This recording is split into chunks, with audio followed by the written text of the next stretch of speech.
Hi everyone, Vince here, and today I want to talk about the wealth circle concept.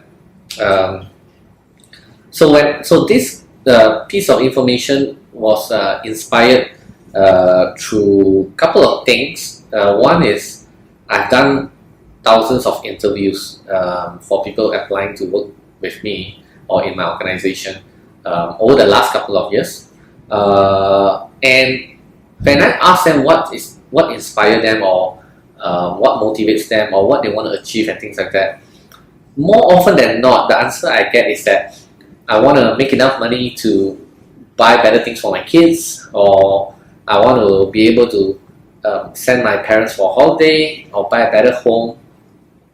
These are the very common answers, and I think you would agree with me that these are the common answers that maybe you yourself give such answer when you are interviewing a job as well. So there's nothing wrong with that, but I just want to say that you get what you focus on. And what I mean by that is that if you focus on yourself, alright, let's just say that this circle is you. If you focus on making money for yourself, to buy things for yourself, and to make yourself rich, chances are you will barely make enough, and you always find that you don't have enough. Because if you aim to make $1,000, chances are you know that you probably make $700-800, which is a very common thing, right? You will probably make or achieve a little lesser than what you aim for quite often, because people tend to aim to overachieve.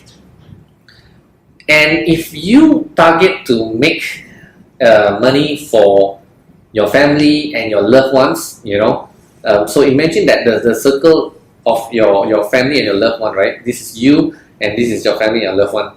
So chances are you will make more than enough for yourself and a little bit more for your family and your loved one.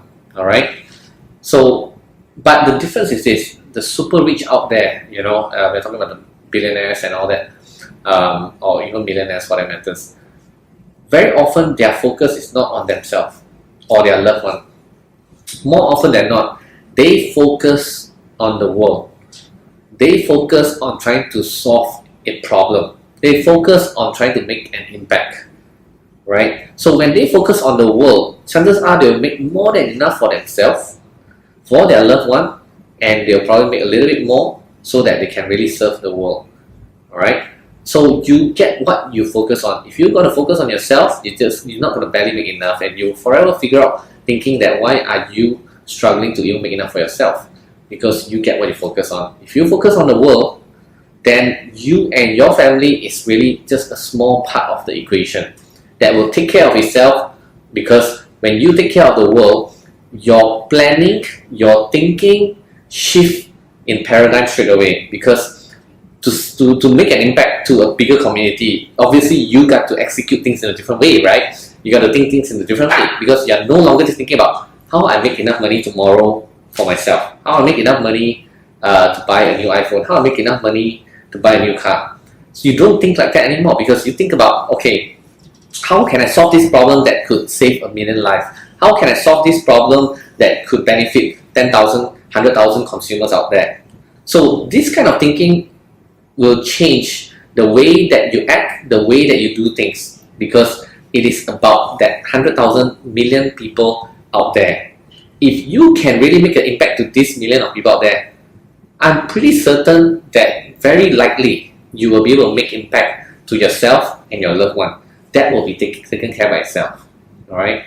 So if you always wonder why you don't have enough, then maybe because you've always been focusing on yourself alone. Alright? So hope that helps you in terms of your perspective. Thank you.